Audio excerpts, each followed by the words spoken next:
We got Gina Mazany, Gina Danger, back here on the program. She's going to be taking on Macy Chiasson at UFC 235 on March 2nd. Gina, how are you today?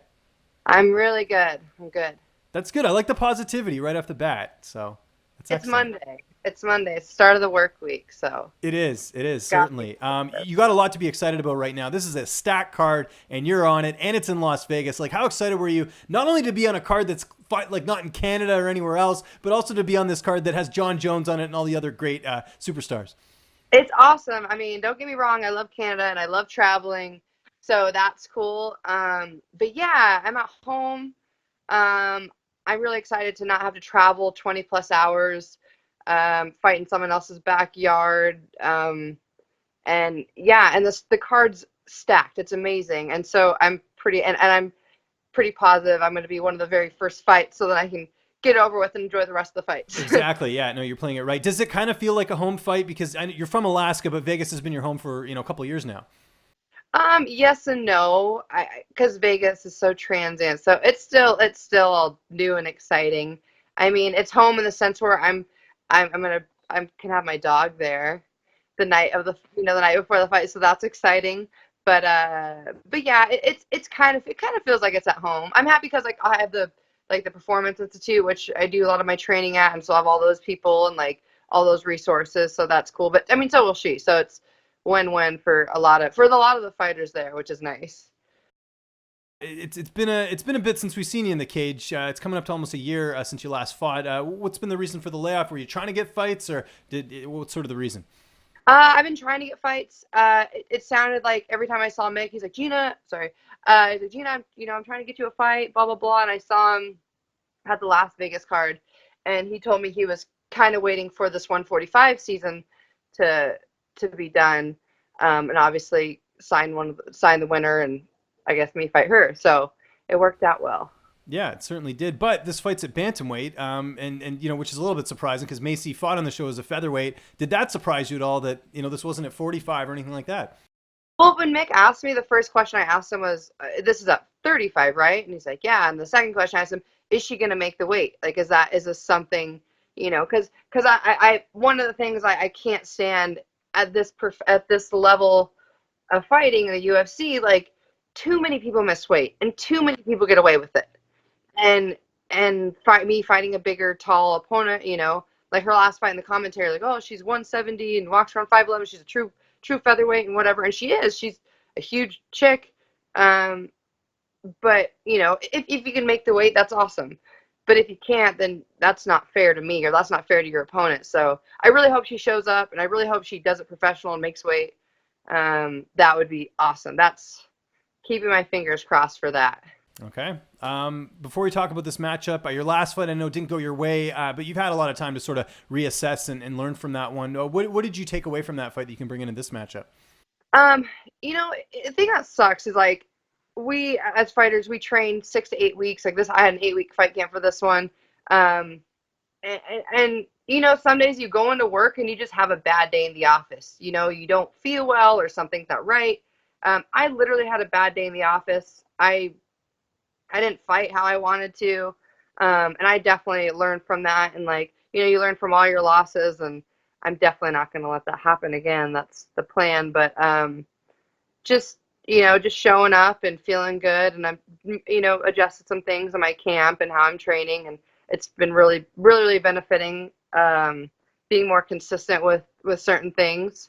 So it's, yeah, that last fight was a bummer. But actually, I recently just watched it for the first time, and I was like, oh, I didn't do as bad as I actually thought I did. Right. That's why it's good to go back and watch because you never know, right? You can pick up different Yeah, stuff. So that's good. yeah.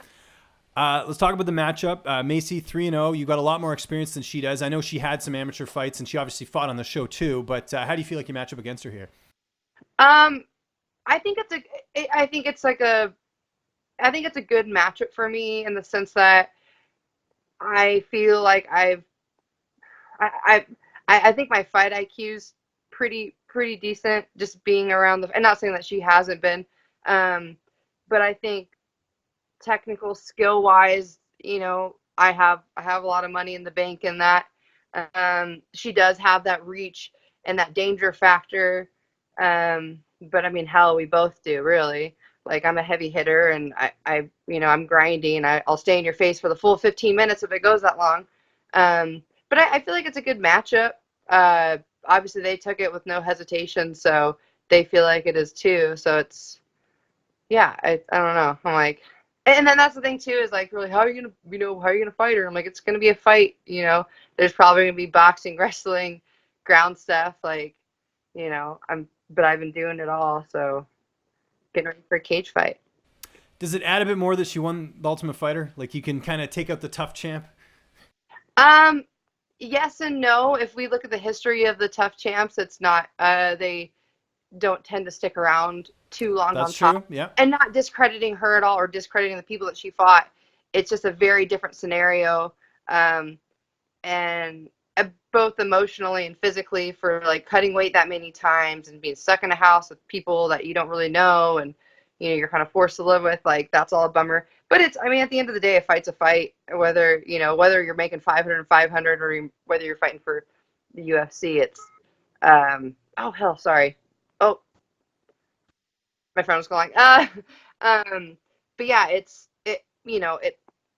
to me, like I fought Sarah McMahon, who's an Olympic world wrestler. That didn't really phase me, to be honest. And Lena Landsberg, who's a veteran, and that didn't really phase me. And Juliana Pena, who ended up, you know what I mean? Like none of it, it's at the end of the day, if we tip the scale at 135, we're female. We're right here. Okay. I like that. Who've been some of your main training partners for this camp? Um, Julian Arosa, he's actually fighting March Grant 8th. Dawson. I'm talking to him on what day is it? Wednesday, I think I'm interviewing him. So yeah, he's a good training Awesome. partner. Yeah, he's awesome. He's a nice, long and lengthy, great training partner. Gosh, I'm a mess. Uh, I love going with him because he's tall, lengthy, uh, great striking, has an awesome pace. So I'm always tuckered out after we train. So him a lot, and then it's nice. Yana's at our gym, and so I've got to spar with her a few times and work with that reach and stuff in other bantamweight. So that's been cool. Boston Salmon a bit, and yeah, like I'm really lucky with the amount of training partners I have at the gym. But yeah, I'm just kind of it's funny because like I feel like this is the most banged up I've ever been in a fight camp because everyone I'm going against is like, I'm looking to be taller, but all those people are at least 20, 30 pounds bigger than me. So I mean, I feel good. I feel strong, and I'm happy with my camp so far. Like so far so good. That's excellent. What about the weight cut? Has that started yet? It's a progress. Like I'm just kind of teetering down. Um, I'm trying to stay heavier this one just because I'm assuming she's going to be a pretty big girl. So, which is kind of fun because then I get to eat more, and then I know my cut's going to be a lot harder. Um, so I'm pretty well mentally prepared for that. Yeah, the cut's going great. Everything's. I mean, I hate to be that person, but like, everything's going good, but No, everything. I like the honesty. If things are going good, you got to mention it. Yeah, like I mean, it's not like I'm going injury free the whole camp, and like that's near impossible for any fighter. For any fighter that says that they're full of shit, but yeah, for the most part, it's been pretty good, pretty normal, getting ready for a cage fight type thing. How do you see this fight playing out on March 2nd? Um, I have a lot. I've been one thing I've mixed up in my training is I've been adding a lot more visualization, and man, I have all sorts of fun things going on up here. Anything from a TKO on the ground, anything from a knockout. Man, I've always wanted a knockout. Like, oof, not to get knocked out, but obviously, but oh man, just to knock someone out, that would be cool. Bucket list. But just I don't know, something good, something exciting. Because it is such a high profile card, I'd really like to, show some of the tricks I have up my sleeve and to get get a name out for myself, I guess. I like that. And as far as what's after this, I'm sure you have an outlook of what you want to do in 2019. Would you like another fight close to home, or do you want to travel some more as far as your next fight after this? Honestly, anywhere is fine. Like I've shown that I can fly to a whole nother spot however long and I can beat that ass, or I can stay right here and I'll beat that ass. But it doesn't really matter. I mean, at the end of the day, I'm unlike a lot of people in this world, I'm doing a job that I love, and I wake up every day, and I may be sore and beat up and tired and exhausted, but I'm really happy to be here, which I think is saying a lot because I don't think a lot of people get to do that, and if they don't, they should. So yeah, anywhere, man, anywhere. I love to travel. That's great. But I'm excited to be at home and be close to my dog and my cat. Like that's, I don't know, staying at home is kind of nice, but yeah, anywhere. I don't care. We got Valentine's Day coming up next week, and I know you're actually dating Tim Elliott. I want to know the story there. How did that? How did you guys end up together? Well, actually, so we have a mutual coach, Robert Follis, and as you know, he passed away about a year ago. And I messaged him, and I was like, "Hey, like, let's meet up for a beer," because I knew he was really near and dear to him. It was right around his fight, and Follis didn't make it. And um, long story short, we ended up just going out and having a beer. Well, do you want to know the real story? Well, of course, I only want the real It's story. a Yeah. good story. So he messages me and he goes, yeah, he's like, I'm at the Palomino. You should meet me there. And when I thought he meant the Palazzo. So I took an Uber to the Palomino because the Palazzo is like a casino, whatever, and it's a strip club. So, and we end up going there, but it was like up at the top, and like they knew him from the Ultimate Fighter, and so uh they like all the guys like loved him there, and they actually at the Palomino they have like a secret like MMA gym. They're huge MMA fans. So anyway, so it's like they treat us well. And it was fine. It was fun. Super random. But we ended up getting a Robert Follis tattoo that I drew up for him. I drew up for us at the meat rack, and we got it that night, and we've just been together since.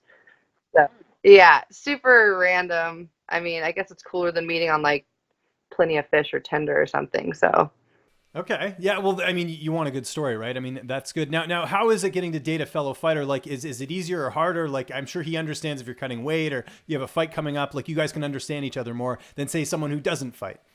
well, he has a very which I'm very thankful to be around. He's a very championship mindset, which is thankfully contagious, and he's definitely helped a lot with my mindset and like, remembering all the work I put in, all the time I put in, all the money in the bank that I have, training wise, and he just got a confidence about him that's just uh, it's nice to see because that was one of my. I mean, I think a lot of people's faults is like the mental game. It's because we don't really think about that. We don't really think about working on that, but that's just something that he's had. And I think it's from his years of wrestling, and but it's cool because I mean, my last camp he was very, very involved, and I think that made it a little bit harder. In this camp, I kind of like separate, like you're my boyfriend this camp, you're not going to be my coach, like boyfriend. So, but it's fun because like today during lunch, I was like, oh, you want to see my sparring rounds? And um, we're eating lunch, and he's watching my rounds, and he's like, yeah, like saying what he thinks, and he's always feeds me nothing but positive. So it's actually really nice. It's really and he's smaller than me, so he's like a good fun training partner too. If be. And any update on him when he's going to return? I know he had the surgery last year. It'd be good to see him back because he always puts on exciting fights. Oh yeah, he's so much fun to watch fight. Hopefully within the next, I think they can clear him within the next 2-3 months. He just got to get on his just more rehab and conditioning and stuff, which thankfully is the Performance Institute. But yeah, hopefully within the next 2-3 months, it'll be good. And we're looking forward to this fight. What a stack card this is. March 2nd, it is UFC 235. Gina, thanks so much for the time. It's always good catching up with you, always in such a positive mood. Just remind people where they can find you on social media. And if you got any sponsors or shout outs, the floor is yours. Thank you to On It, Savage Barbell, Laura's Lean Meats, UFC PI. You can find me at Gina Danger, aka Gina Dangerak. Yeah, thank you everybody for your love and support.